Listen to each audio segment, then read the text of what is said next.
Well, fishers, we've got really mixed reports at the moment coming through. Some places are great, some aren't so crash hot, some are very inconsistent. We'll start off at Dartmouth.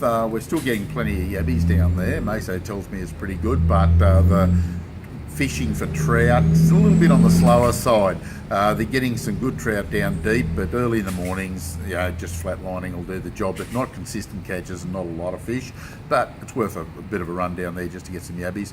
The Midder River and most of the Victorian streams are quite good. I thought this heat would have affected them over the last few days, but we'll probably get reports from the weekend whether it has or not. But it's starting to cool down again, so we've only had a short period of sort of heat, so it's really worth the effort being down there at the moment. I reckon the hopper patterns, if you're a fly fisherman, will still do the job nicely.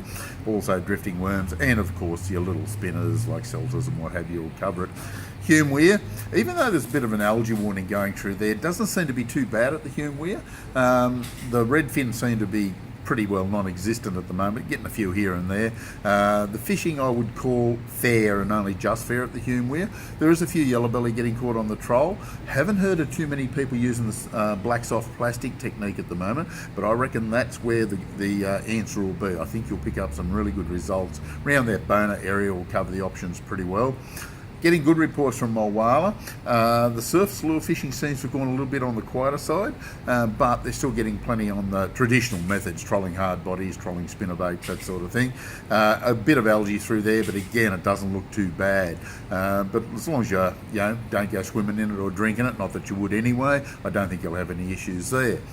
Where the real treat is at the moment is the Murrumbidgee River around Wagga. Absolutely fantastic. We're absolutely wrapped with this water here.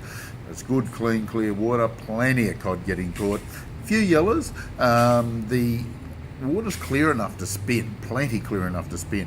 You'll pick them up on spinnerbaits, trolling hard bodies, casting spinnerbaits, anything of that nature will do the job. Bait fishermen are absolutely cleaning up. There's no issues about that. Haven't heard of a lot of reports from Old Man Creek over the last couple of days, but not to say it's not fishing any good, just the reports haven't been flowing in from there. But I reckon you pick up a few fish without too much trouble at all. I reckon surface lures again would probably do the job down there. The river will certainly be good on surface lures as soon as it drops really low, and just keep that one in mind. It won't be too long before that happens, I wouldn't imagine.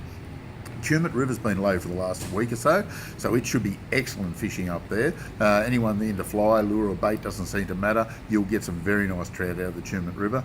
Blowering Dam's been a bit on the tough side. There's been a few cod, a few yellows caught, but mainly cod. Haven't heard of any redfin of any consequence coming out of it, but trolling or bait fishing off the bank. Trolling with medium-sized lures, not the real big lures at the moment. The medium-sized lures are doing the job quite nicely. Anywhere down the bottom end of the dam, from the pines down to the wall end, seems to be more consistent because there's some cooler water coming through from Junimar, which seems to have slowed the top end down a little bit. Haven't heard much from Talbingo. Yukonbean, Jindabyne, fair, only just fair. Tantangra, very good, getting some great results out of there because it's still rising, only fractionally, but it is still rising. Burrinjuck, some really good reports out of the Juck. Cod still aren't going crazy, but the yellows are going pretty well, so we're really happy with that. And there seems to be a fair few redfin spread around all over the lake itself. Wangler Dam, some quite nice sized cod coming out of there, and a few yellows, but the cod seem to be the dominant fish at the moment at Wangler as well. So as you can see, we've got plenty of activity around us, and I'm sure all the estuaries down the coast are fishing well. So this is Compleat Anglers Fishing Report for this week. We'll catch you again next week.